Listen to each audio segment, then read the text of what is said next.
గురుగారు, మరి విష్ణు సహస్రనామ స్తోత్రం యొక్క ప్రత్యేకత ఏమిటి? భీష్ముడు ఈ విష్ణు సహస్రనామ స్తోత్రాలను ఎవరికి ఏ సందర్భంలో వివరించాడు? మహాభారతానికి గొప్ప ప్రతీతి ఉన్నది. ఇతిహాస్తి తదన్యత్ర.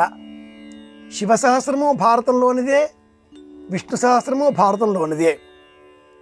అనుశాసనిక పర్వంలో భీష్ముడు యుద్ధరంగంలో అంపశయ్య మీద పవళించి ఉన్నాడు. 58 రోజుల కాలం గడిచింది. ఉత్తరాయణ పుణ్యకాలం వచ్చేసింది. ఇక ఈ దేహాన్ని తాను ధరించి ఉండడం అనవసరం. తండ్రి ఇచ్చిన స్వేచ్ఛామరణం అనే అవకాశాన్ని వినియోగించుకొని ఈ దేహాన్ని విడిచిపెట్టాలి అని నిర్ణయించుకున్న భీష్ముడు ధర్మరాజును తన వద్దకు పిలిపించుకున్నాడు. యుద్ధం అనంతరం స్త్రీ పర్వం, అనుశాసనిక పర్వం, ఈ 2 పర్వాల కాలంతో పాటు శాంతి పర్వం, ఇందులో కూడా భీష్ముడు అనేక మార్లు ధర్మరాజును తన వద్దకు పిలిపించుకొని అనేకములైన ధర్మాలను బోధించాడు. భీష్ముడు కారణజన్ముడు కదా, ప్రభాసుడు అనే పేరు గల అష్టవసుగులలో ఒకరు కదా, దేవవ్రతుడు అనే పేరు గల మహానుభావుడు కదా, కురువృద్ధుడు కదా. భీషణమైన ప్రతిజ్ఞ చేసిన కారణం చేత భీష్ముడు అన్న చరితార్థమైనటువంటి కీర్తిని పొందినవాడు కదా, కృష్ణుడి నిజస్వరూపం తెలిసినవాడు కదా.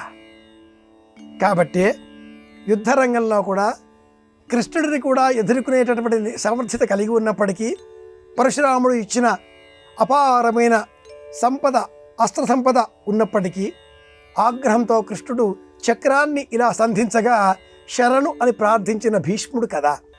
అలాంటి ఆ భీష్ముడు ఈ దేహాన్ని విడిచిపెట్టే సమయం ఆసన్నమైనది అని గుర్తించి అష్టమి తిథి నాడు అభిజిన్ ముహూర్తంలో ధర్మరాజును తన వద్దకు రప్పించుకొని, మీకు విజయం సంప్రాప్తం కావడానికి మూల కారణం శ్రీమన్నారాయణమూర్తి, కృష్ణ భగవానుడు. ఆ భగవానుడిని తలుచుకుని మనం చేసేటటువంటి ఏ పని అయినా, ఏ స్తోత్రమైనా, ఏ వాక్యమైనా విజయానికి కారణమవుతుంది. ఎక్కడ పార్థుడుంటాడో, ఎక్కడ ఆ రథాన్ని నడిపేటటువంటి వృత్తిలో, ధర్మంలో కృష్ణుడు ఉంటాడో అక్కడ విజయం తథ్యం తథ్యం అని బోధ చేస్తూ ధర్మరాజుకు భీష్ముడు వినిపించిన స్తోత్రమే విష్ణు సహస్రనామ స్తోత్రం. పూర్వపీఠిక, ఉత్తరపీఠిక, ప్రధాన స్తోత్రం 182 శ్లోకాలతో ఎవరైతే విశ్వం విష్ణుర్వ షట్కారో భూత భవ్య భవత్ ప్రభు భూతకుద్భూతకుద్భావో భూతాత్మా భూతభావన భూతాత్మా పరమాత్మా చ ముక్తానాం పరమాగతి, 27 నక్షత్రాలకు,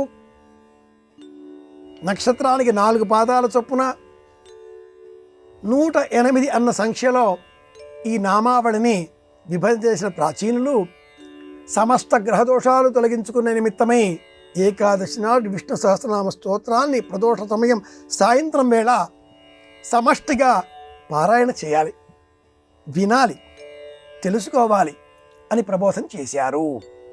విశ్వస్మై నమః. ఈ స్తోత్రం విష్ణువు యొక్క మూల రూపం, విశ్వమంతా ఆవరించిన చైతన్య శక్తి అని తెలియజేస్తుంది. ఆ తదుపరి మాత్రమే విష్ణవే నమః అంటాం. విశ్వం, విష్ణు, తదుపరి వచ్చే శబ్దం విష్ణు.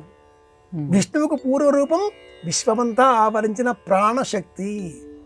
నారాయణ అంటే అర్థం నారములు, నీటి బిందువులలో ఉండే ప్రాణశక్తి. ఆపో నారా ఇది ప్రోక్త ఆపో వై నరసూనవ. సంస్కృత భాగవతంలో ఉండే వాక్కు, వ్యాసవాక్యం ఇది. నీటిలో ఉండే ప్రాణశక్తి నారాయణుడు. ఆయన నారాయణుడు, మనమంతా నరులం. ఆ రూపం తెలుసుకోవాలి.